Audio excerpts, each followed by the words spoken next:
नमस्कार, आप देखना शुरू कर चुके हैं मेरा भारत और आज की चर्चा हम करेंगे एमएलसी के होने वाले चुनाव के बारे में। एमएलसी का चुनाव आपको सरल शब्दों में बता दूं कि जनप्रतिनिधि जो अपना प्रतिनिधि चुनते हैं उसे एमएलसी कहते हैं और एमएलसी के चुनाव के लिए तीन नाम जो पूर्वी चंपारण जिले में काफी तेजी से फैल रहे हैं या इन लड़ाई इनके बीच होने की पूरी संभावना बताई जा रही है। पहला नाम है जो एग्जिस्टिंग ऑलरेडी अभी है एमएलसी बबलू गुप्ता, दूसरा नाम बबलू देव और तीसरा नाम महेश्वर सिंह।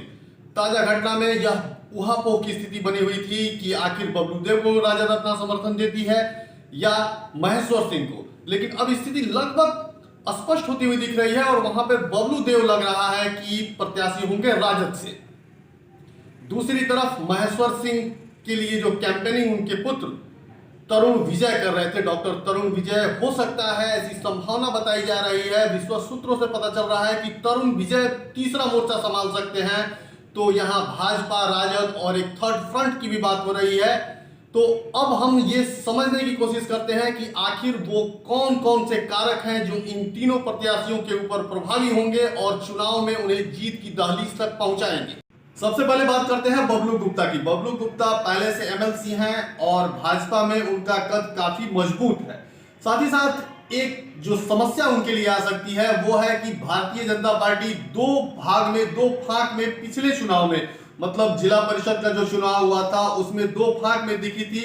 एक गुट पवन जायसवाल का और एक तथाकथित गुट भी कहा जा रहा था कि राधा मोहन सिंह ने विरोध किया था। अब देखना होगा कि इस एमएलसी चुनाव पर इस समीकरण का कितना प्रभाव पड़ता है। वैसे बबलू गुप्ता जितने भी जनप्रतिनिधि हैं उनसे काफी लंबे समय से संपर्क में है, तो एक पक्ष उनके ओर काफी मजबूती के साथ उभरता हुआ नजर आ सकता है। अब दूसरा नाम है बबलू देव का। नाम बबलू सेम है, बस सरनेम से अलग करना होगा। बबलू देव का, बबलू देव पूर्व में विधायक रहे हैं और काफी दिनों से राजद के साथ जुड़े हुए हैं। अब बबलू देव की जब नाम की घोषणा हो चुकी है राजद की खेमे से, तो ऐसा माना जा रहा है कि राजद से समर्थित जितने भी जनप्रतिनिधि जीते हैं उनके वोट पर बबलू देव का प्रभाव होगा और बबलू देव की यही सबसे मजबूत आधार होगा उनके चुनाव के। महेश्वर सिंह तीसरा नाम है जो कि अभी तक चर्चा में थे, लेकिन राजद अब उन्हें समर्थन नहीं दे रही है। तो हो सकता है कि महेश्वर सिंह के पुत्र डॉक्टर तरुण विजय, जो कि उनके पूरे इलेक्शन की कैंपेनिंग के लिए 3-4 महीने से लगातार जनप्रतिनिधियों के संपर्क में थे, वह भी आ सकते हैं मैदान में। मतलब तीसरा फ्रंट तरुण विजय के साथ हो सकता है।